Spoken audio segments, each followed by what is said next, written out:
Future Warrior, Earth's Children. Chapter 8.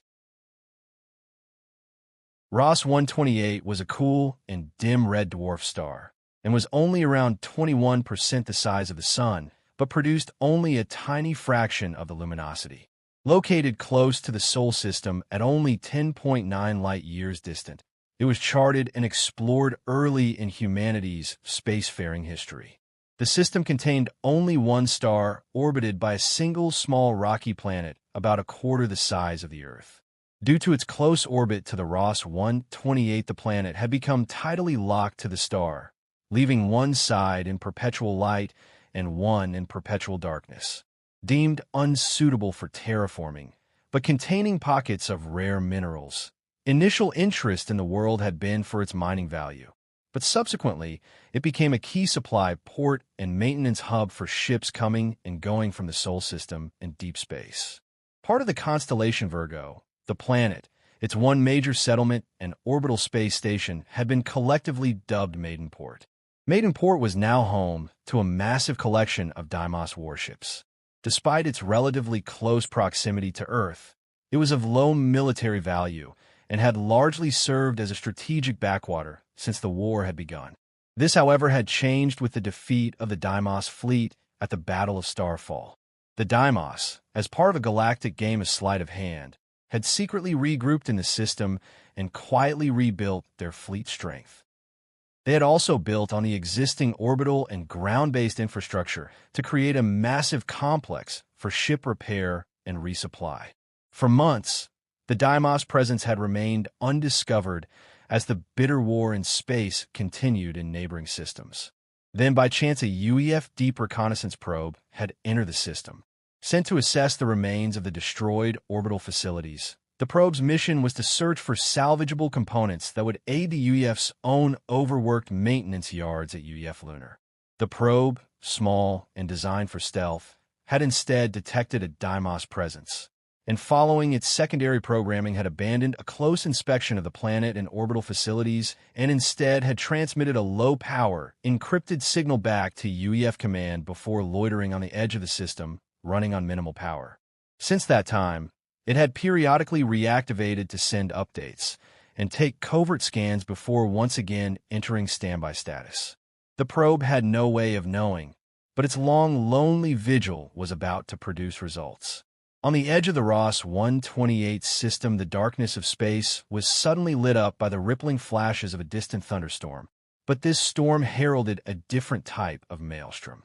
High Admiral Tourville stood on his bridge of his flagship, the battleship UES Destiny, and stared at the still distant planet of Maidenport.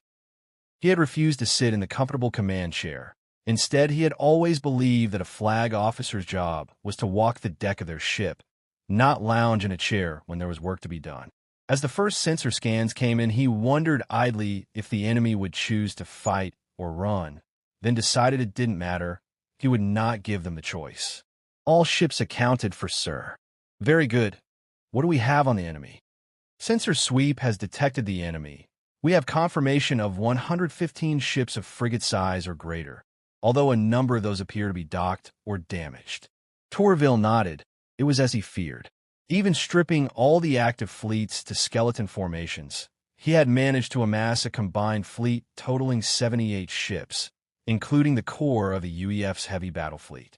The fleet had been arranged into various tactical squadrons, including 2 divisions of battleships, a combined carrier group, 2 combined task forces, 2 destroyer wings, and a fleet reserve. A thin frown creased the High Admiral's brow. It would have to be enough. Have battleship divisions 1 and 2 and the combined carrier group form up on the Destiny and take us in 3/4 speed and put me through to Task Force 21 and 16. Yes, Admiral. Admirals Matsuda and Garcia are on the line now. Yoshiro, Marcus, please take your respective task forces around the flanks of Maidenport. I am relying on you both to prevent the enemy escaping. I want to break him here. Do what you must. Losses are acceptable, but nothing gets off the system. Good day, gentlemen. Vice Admiral Yoshiro Matsuda watched the tactical display on the bridge of the UES Aquarius as the fleet deployed and Deimos began to react to the threat. The space around Maiden Port seemed alive with ships. Under his own command was Task Force 21, comprising the formidable firepower of 4 astrology-class battlecruisers, the Aquarius, Scorpio, Taurus, and Pisces. The capital ships were supported by the Pantheon-class cruisers Athena, Hades, Hera, Hermes, and the tribal-class destroyers Apache, Hun, Mongol, and Sioux. The power of this task force was mirrored by Task Force 16, and the 2 powerful squadrons were to use their speed and firepower to cripple or destroy any Deimos ship that tried to flee the system. They could also be called upon to intervene in the fight against the main Deimos fleet if needed. Staring at the rapidly filling threat display, Matsuda had a feeling it was going to be a busy day. This thought was not reflected in mind of Commodore Sandra Jansen. Commodore Jansen was in a dark mood as she watched the vast battle fleet push forward towards the teeth of the enemy. She was unhappy because she was not with them.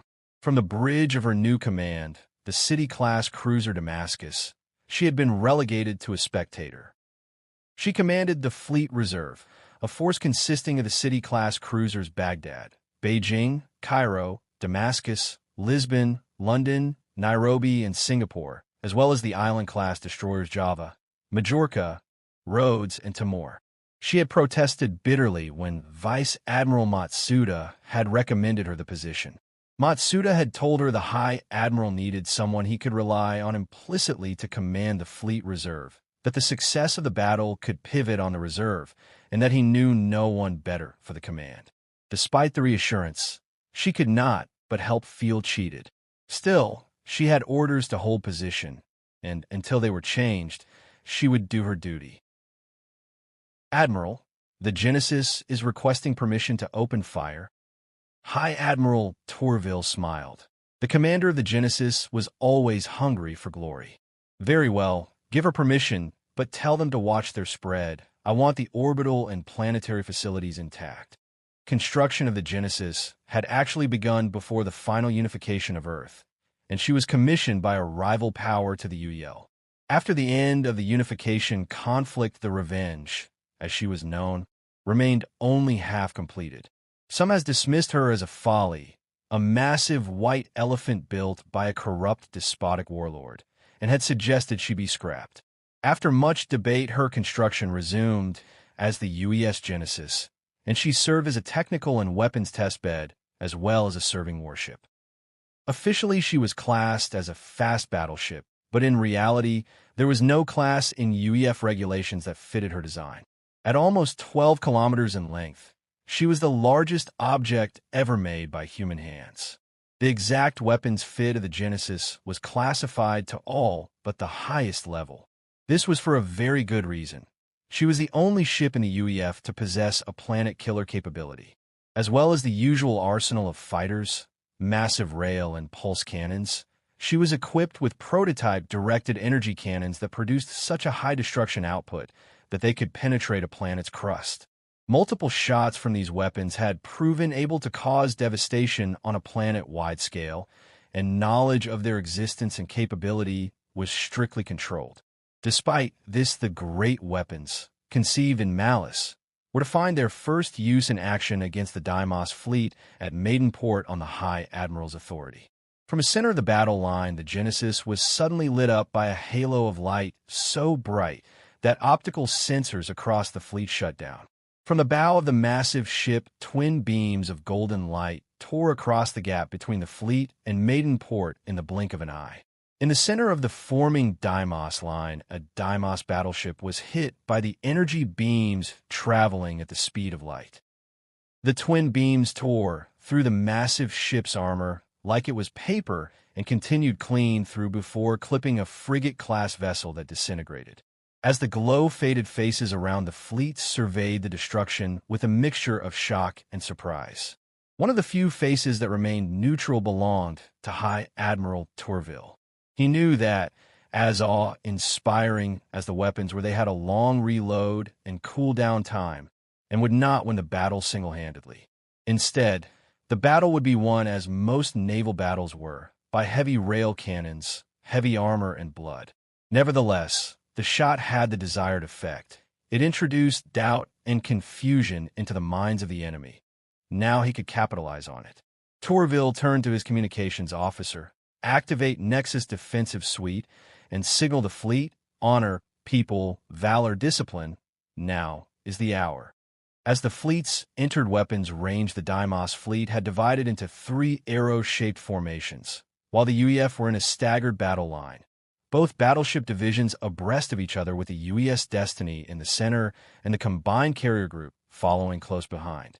Almost simultaneously, as the UEF unleashed a colossal barrage of rail cannon fire, the Deimos formations unleashed their powerful anti-ship missiles and red laser cannon fire. At the same moment, both sides began to fill space with fighters and fighter bombers. Thousands of nimble aircraft racing to join the battle unnoticed by the advancing capital ships. On board the warships, tens of thousands of individuals attended to their duties, each a tiny cog in the vast machine that was naval space warfare. Tourville watched impassively as the bloodletting began, bright flashes lighting up the void as energy dispersion shields absorbed impacts or rounds got through and impacted. Despite his calm demeanor, Tourville's razor-sharp mind was evaluating the tactical situation. The enemy were seeking to use their superior numbers to overwhelm the attacking UEF. Their arrowhead formations would attempt to break the UEF battle line's cohesion and then surround a portion of the fleet and annihilate it while keeping the rest tied down to help. It was sound naval strategy for the numerically superior force, but he would not let that happen. Have Battleship Division 1 and 2 focus all fire on the center enemy formation, close and engage the enemy at point-blank range. I want them disabled. Direct both destroyer wings to launch an attack run on the starboard formation. Tell them not to engage in close. I just want them to force a course change. All available fighter bombers are to support and screen the destroyer wings. Attack. From his distant vantage, Vice Admiral Matsuda watched the Titanic battle was both the professional interest of a career naval officer and the wonder of someone seeing something amazing for the first time. This was without doubt one of the largest battles in UEF history, easily dwarfing the biggest fleet engagement of the last unification war, and perhaps only being exceeded in numbers of ships by the Battle of Starfall. His battle, so far, was largely as a spectator. The Deimos had dispatched a number of fighters and a squadron of cruiser-class vessels to harass his task force. But they had backed off after one of the vessels had strayed too close and been caught by the battlecruiser Scorpio and been cut to pieces. With the Deimos vessels now keeping their distance, the main battle around his ships was now limited to an ongoing skirmish between the agile Deimos fighters and his vessel's AC.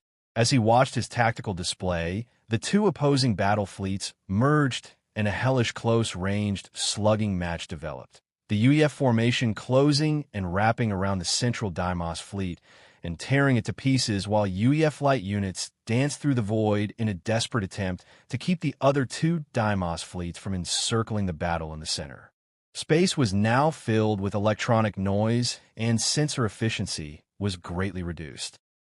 He could see from the tactical display several ships were drifting out of the battle, clearly disabled, but he was unable to identify them as friend or foe. Comms traffic was minimal, the channels being kept clear for only the most urgent orders. Admiral, they are breaking through. I see it. One of the Deimos formations had shaken off their harassers and was moving to flank the battle line. They're going for the carriers. Should we intervene? Matsuda could hear the concern in Janet's voice, and he had to agree with his NSO. Ignoring the battle in the center, the Deimos were going after a juicer target, the combined carrier group. Matsuda took a deep breath. No, we hold position. High Admiral Tourville could feel the vibrations through the hull of the Destiny as enemy rounds impacted her armor. Silently, he watched as the ship's captain and bridge crew fought their ship. They did not need his help to do their duty. Target her engines. Port side batteries. Navigation, take us 2 points to starboard. Keep us well clear the Saturn. I don't want us to block her field of fire. Engineering, I want a damage status update, if you please. Colonel Wright, what is the situation below decks? Captain, we have the enemy contained on decks 9 and 12. They aren't going anywhere. Excellent. Let me know if anything changes. Tourville took in the cider situation. The enemy center squadron was a shambles. Under the fire of the UEF battle line, it had failed to break through and had taken terrible punishment. The starboard formation had been forced to divert by a barrage of heavy orbital torpedoes, hot, from the two destroyer wings, and was maneuvering to flank the battle in the center. Hot rounds, also colloquially known as HOTS or hotties, were in fact not torpedoes in the traditional sense, but instead were massive anti-ship missiles. Each was so large it was equipped with active and passive defenses that protected the weapons as they sought out their targets. Their size have them formidable destructive capability, but made them easier to detect and less maneuverable than smaller, more modern weapon systems. They were also slow to reload, but their size meant that they could not be ignored as a threat, and even a single impact could cripple a cruiser-class warship. The port formation represented the main threat, and ignoring the battle in the center was moving to engage the carriers, and in so doing position themselves in the rear of the UEF battle line. The carriers, although enormous vessels that dwarf the UEF battleships, were optimized for their huge air wings, not for close combat. Due to the need to allocate a great deal of room to hangars, aircraft maintenance, and crew quarters, they lacked the structural and armor strength of the battleships, and possessed armor more akin to a cruiser. Tourville knew they would not last long against the enemy's battleship-class vessels in a close slugging match. All ships to break off immediately. The Genesis is to lead Division 2 to port. I will lead Division 1 to starboard. Both divisions will converge on the combined carrier group. Tactical Fleet Damage Report. Admiral, the Inflexible is adrift. She took a round to her primary bridge and is out of contact. The Asia has lost power on 2 of her engines and has advised she will follow at best speed. The Venus has lost maneuvering capability. Enemy boarding forces have breached navigation control spaces. She is unable to follow. Several other battleships report damage, but are able to comply. One of the destroyer wings. They are skirmishing with enemy destroyer and frigate-class vessels. The Tonga has been disabled and is being abandoned. Have them withdraw and engage the enemy remnants in the center in support of the Venus. I want any threat from that quarter eliminated.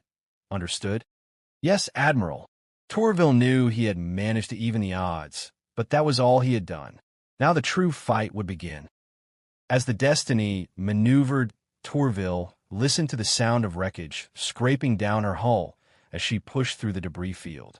As they moved, the firing continued. The wreckage being lit up by the flashes of weapons fire and the flights of fighters dancing their way nimbly through the carnage.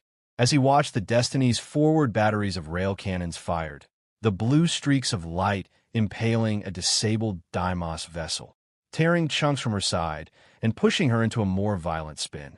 Answering fire also continuing to impact the Destiny with a regular drumbeat, most of which was shrugged by her heavy armor. After several minutes, they were into clear space, and as the ship turned, Tourville could see the trouble the carriers were in. The Deimos ships had closed to point-blank range and were pummeling the carriers, while the carriers' defensive pulse cannons and air wings responded furiously. Already he could see one of the carriers was in serious trouble and was starting to drift uncontrolled, huge rents torn in her hull. As the fleets merged, the UEF battleships were forced to remain silent. The battle around the carriers was filled with fighters and maneuvering ships, and they would have to wait until they were close to engage the enemy. Tourville felt the deck beneath his feet tremble as the Destiny unleashed her full battery against a hapless Deimos vessel that tried to intercept them. Then, with a scraping of metal and litany of flashing weapons, the fleets merged. The effect was instant. At once the pressure on the carriers was lessened, as the Deimos vessels were forced to redirect their fire to the greater threat. This was not to least, however, as the third Deimos fleet loomed, charging in to surround the now concentrated UEF vessels. Admiral, the Genesis is moving to engage. Should I order her back? Tourville looked, and sure enough, the Genesis was swinging around and moving to block the Deimos advance. As he watched 2 more ships move to join her, the 3 ships facing down the entire third Deimos fleet alone. Admiral, The Glory and Sacrifice have also broken formation. Signal the Genesis. Officially, I must recommend against your course of action. Unofficially, good luck and Godspeed. As if in answer, the Genesis was lit by a golden halo as her directed energy cannons once again fired. This time, the twin beams of golden light lanced through the onrushing Deimos fleet. As the glow died out, 3 Deimos ships spiraled out of formation. Massive holes bored through them as if by giant hot needles. In response, a large part of the Deimos fleet turned their attention to the Genesis and her escorts. The massive ship's energy dispersion shields flaring as intense fire was directed at her. The Genesis, Glory and Sacrifice responding with their own rail cannons. The remaining Deimos vessels plowed into the battle around the carriers, adding their weight of fire against the already outnumbered UEF ships. Tourville found himself on the floor, the metallic taste of blood in his mouth. Smoke filled the bridge, and several of the bridge officers were also down. He was not sure how long the battle had been raging. It seemed like an eternity. A tall figure in gold and silver armor appeared like a wraith through the smoke and helped him to his feet. He did not know the man's name, but recognized him as one of the Vikings' assault division attached to his personal guard. Elements of the Vikings had been deployed across the fleet before the battle to reinforce the hard-pressed Marine units. This included a unit attached to him personally for his protection. The UEF had learnt the hard way that boarding operations were a key and consistent part of Deimos' naval strategy. As he rose, Tourville felt instantly that the ship was listing. Inertial stabilization had clearly failed. "Where is the captain?" "He's dead," answered another Viking emerging from the smoke. Tourville walked to the view screen, now absent its tactical display, and stared out. The Destiny was a wreck. Great rents had been torn into her armor, and the great ship continued to shudder, and point-blank fire continued to pummel the stricken vessel. Tourville looked around. Close by him, the Vikings' unit of 12 assault troops waited in stony silence. Nearby, the Destiny's Marine Commander Colonel Wright and a squad of Marines were assisting several of the bridge officers and his staff who were injured get patched up. Tourville waved away a fleet medic when they approached him. He did not have a scratch. Somehow the destruction had flowed around him, leaving him untouched save for a few bruises. "Do we have any communications?" The ship's communications officer examined his panel. "Ship to ship only on backup power. The long-range array is down. I'm transferring my flag to the Mars. Find me a ship." After a moment, Colonel Wright replied, "There's a Swiftfoot transport in Base 6. I will escort you there and arrange for a fighter escort." Tourville turned to his staff officers. "Anyone who is unable to travel due to injury is relieved of staff duty. You have all done brilliant work. Good luck." At this he turned, and flanked by the Vikings and Marines, left the ruined bridge. As he walked down the ship's passageways, the main lighting failed and was replaced by the red glow of chemical backup illumination. Despite the light, the pitch of the ship made footing unstable, and he strained to see as the group moved at a fast pace. Around him, he could pick up the sound of Colonel Wright taking through his comm net, while the Vikings remained stonily silent and sure-footed. He had no doubt that with their EEA, they could see perfectly. Being a naval officer, he had never worked in close proximity with the Vikings beyond a few meetings in which senior Viking officers attended, but knew of their reputation. Like all the 10, they were known as fearsome warriors, and now in the red light, their EEA helmets, sculpted to resemble ancient battle helms, looked to be drenched in blood. With the main lifts not functioning, the journey was a lengthy one, and several times the group were halted, and despite a clear path forward, the route changed. Tourville noted that the parts of the ship they were moving through were deserted. Clearly, they were being directed away from busiest areas. He could also hear quiet murmurs and realized that the Vikings and Marines were in constant communication, routing them around threats, and it was only when he heard the distant sound of weapons fire he realized the level of danger. One of the Vikings, he assumed the unit commander, turned to him and pointed to his ceremonial pistol. "Does that thing work?" The man's tone was deep, almost a snarl. Tourville smoothly drew it and checked its magazine before returning it to its holster. It does. Good. The Deimos knew you were on this ship. They have swamped us with boarding teams. The bridge has been taken. Now we are being hunted. They're between us and the hangar, so make every shot count. The Viking had raised his voice with the last sentence, so all the naval officers could hear. The Viking then turned to the Marine colonel. Don't let him die or be taken alive. And then, with surprising silence, the Viking unit moved off. They had proceeded for another 5 minutes when the firing began. As the Vikings moved into a maintenance area, a group of Deimos warriors sporting stubby energy carbines emerged from a side entrance. The Vikings reacted faster, and the silence was broken by the roar of ASBRs as the exposed Deimos were cut down in a blaze of 12mm impulse fire.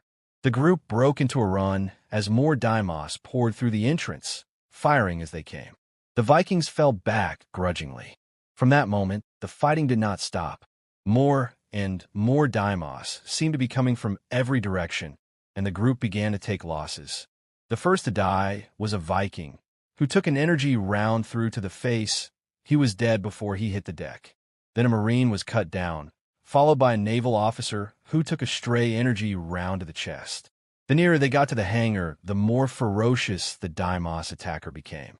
The Vikings having to resort to holding them back with their 50mm grenade launchers. The defensive line broke. In a rush of almost supernatural speed, the Deimos were amongst them.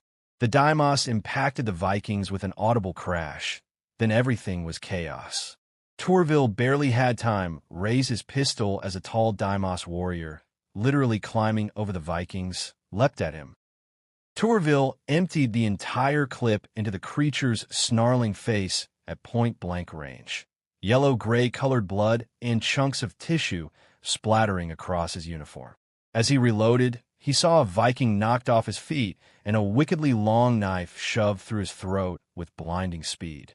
Another Viking was beating a Deimos's head to paste with the butt of his rifle, while another had impaled an onrushing Deimos on spikes that had emerged from his gauntlet before blowing the creature's brains out with his pistol. One Deimos had slipped amongst the naval officers and was dancing amongst them almost too fast to see, cutting them down.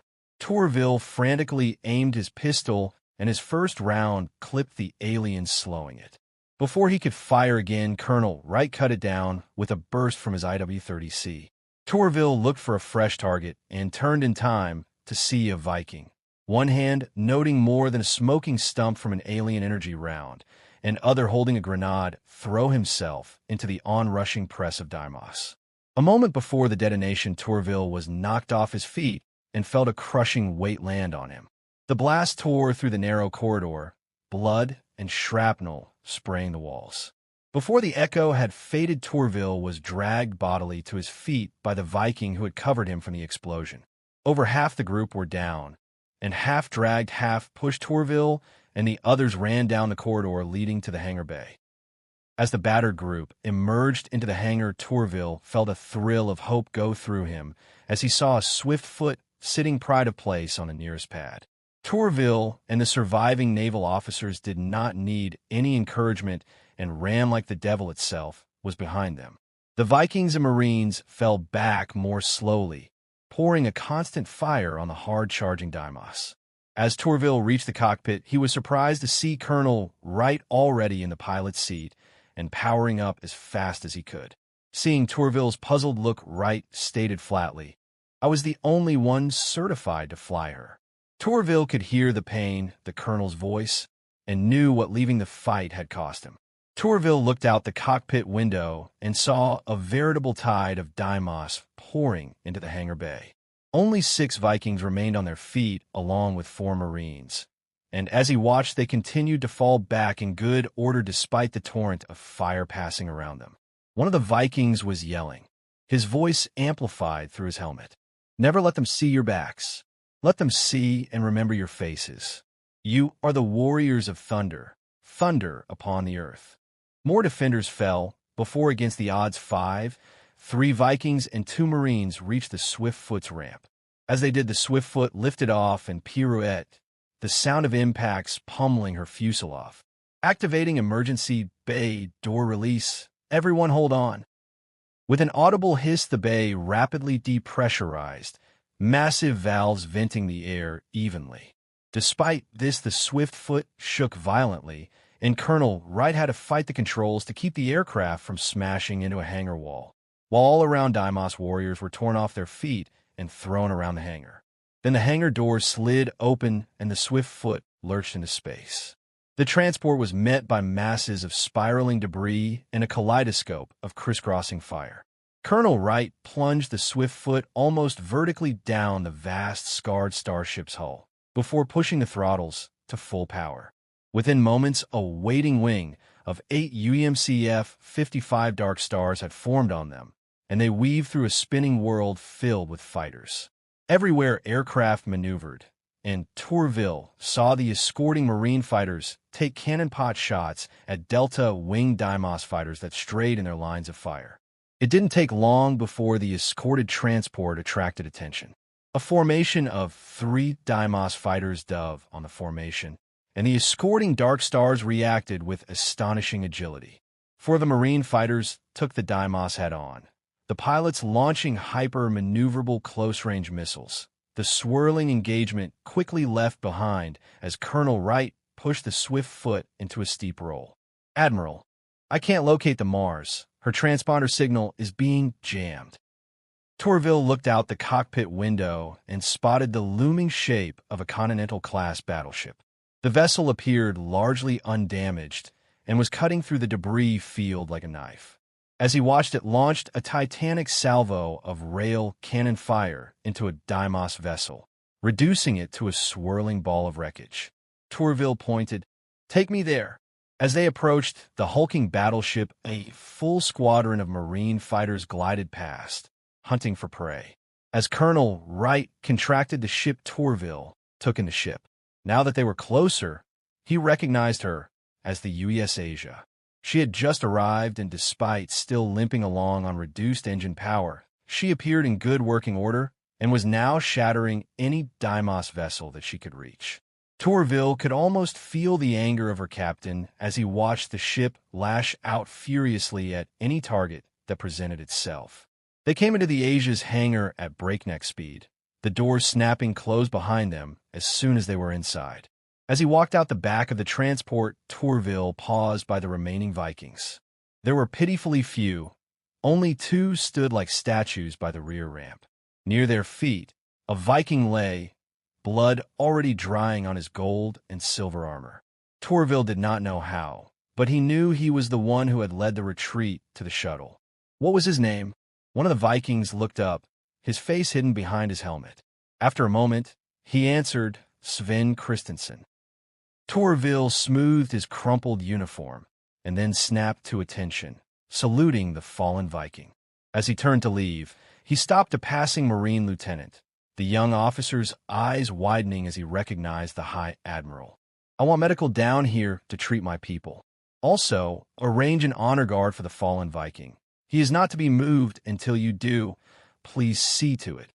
As Tourville reached the bridge of the UES Asia, he evaluated the situation.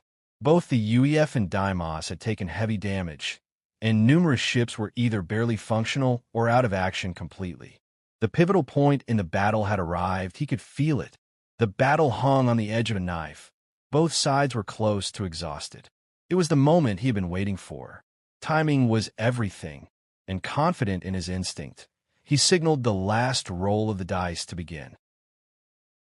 As the orders came in, Commodore Sandra Jansen was almost beside herself with pent-up frustration.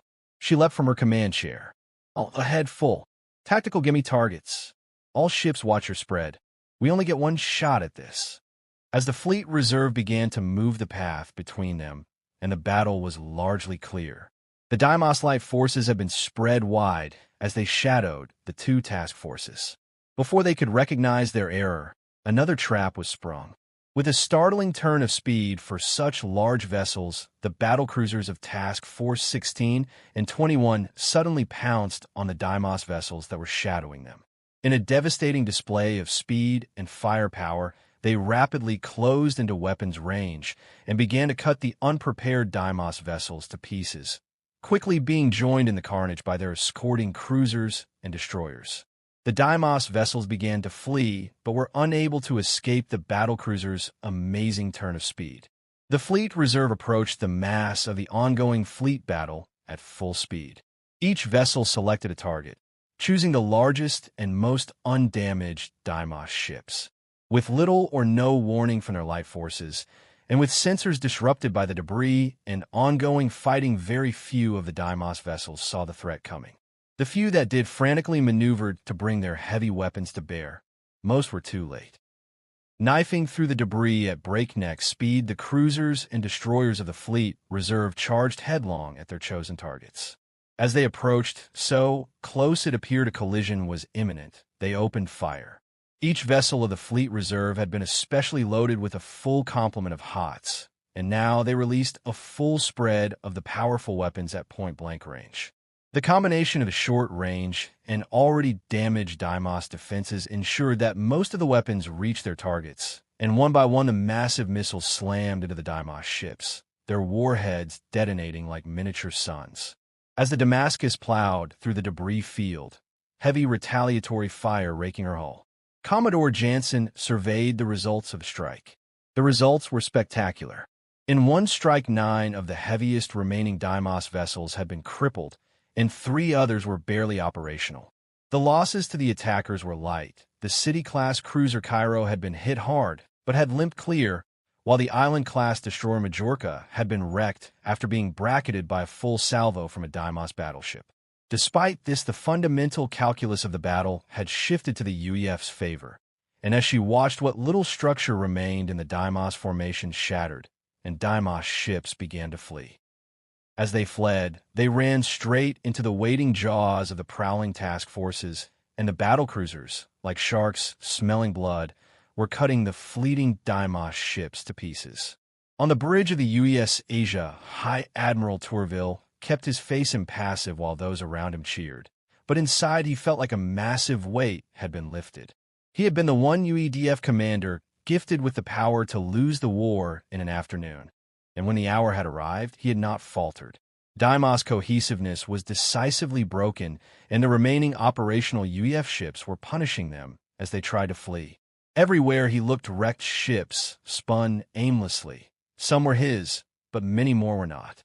The numbers were still uncertain, but he had been outnumbered by at least 40 ships at the battle start. As a result, he had played a high-risk strategy. He had used his carriers as bait, knowing that the enemy would focus on them, giving his battleships time to even the odds. He had removed 8 of his most powerful ships, his available battlecruisers, from the battle line.